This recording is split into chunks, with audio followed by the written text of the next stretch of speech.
Hey guys, welcome to our online natural selection simulation.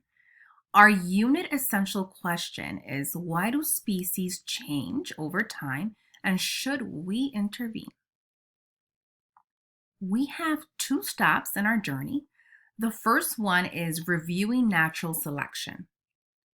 The second stop is engaging in the online simulation where we will collect some data. So let's go over natural selection first. I have what I call the recipe for natural selection, and it has three ingredients. The first is variation, the second is heritability, and the third is reproductive advantage. So, what do we mean by variation? Well, for a certain trait, there are differences within a population. So, let's look at color. When we look at these two butterflies, one is yellow and one is brown. So that they vary in color. That is a difference that they have within that trait. The second ingredient is heritability. So those differences come from genes that have been passed down from parent to offspring, and they are encoded in our DNA. And the third ingredient is called reproductive advantage. So individuals with a certain trait are more successful at reproducing than others. So those with the most favorable traits will reproduce, passing their genes to the next generation. If we look at this picture, we see that we have a large population of brown butterflies. So I can infer that the brown color is more advantageous, and so it's going to be passed down to new generations and is eventually going to take over. All right, so we're going to do a Peppermoth simulation online, and we have Dr. Arroyo here helping us, and she is studying genetic variation, right? And she's trying to understand how specific traits affect the survival rates of moths in their environment. So she goes into the field and she collects some data, which she notes in her science journal to the right. And some of the key things she notices are there was a dark forest environment. There was also an industrial city producing lots of pollution nearby. And she noticed there were dark and light moths, but their populations greatly differed. All right, so let's help Dr. Arroyo out with her investigation. The first thing is I want you to type into your tab the link that I have in your worksheet. And once you do that and you hit enter, you're going to see this screen. It's called Peppermoth Game. All right. And it gives you a little background, and you're more than welcome to read about the pepper moths. You could read about natural selection, Dr. Kettlewell and his investigation, and even go over directions again. Although I am going to go over them step by step, if for some reason you need to go over them again, that's totally fine. Okay? So let's go ahead and play the game. First step is I want you to start off with the light forest, right?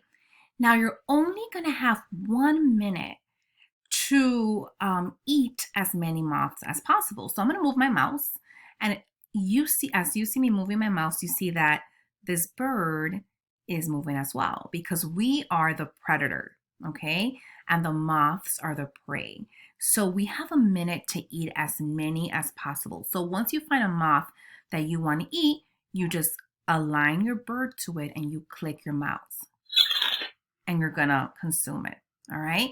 So you want to eat as many as possible in a minute, okay?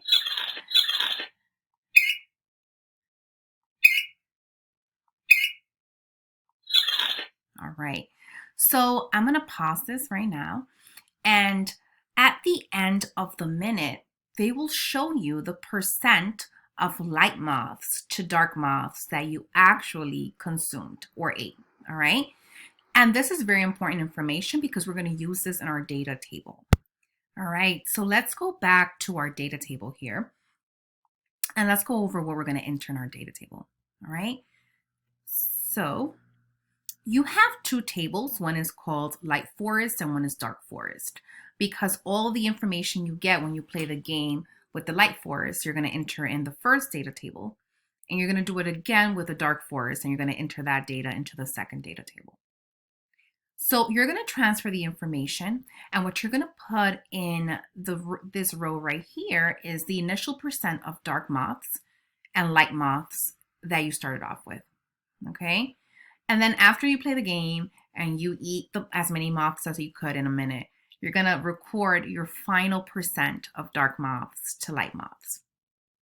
You're going to repeat these steps for the dark forest as well, entering your initial percentage of dark moths and light moths and your final percentage once you consumed as many moths as you could. All right. And the great thing is once we have all this data, we could answer our claim, evidence, and reasoning activity. The first step is to make a claim. So I have a guiding question to help you with that, which is in the dark forest, which moth variation was beneficial? All right. For your evidence box, I want you to tell me what data from your table supports this. And for your reasoning portion, I want you to explain what caused the change in the number of light and dark moths. All right. This is just a graphic organizer to help you complete your CER. And your teacher might ask you to rewrite it in a paragraph format, which is totally fine. But this really is helpful to kind of break it down and not get too overwhelmed with wrapping everything up.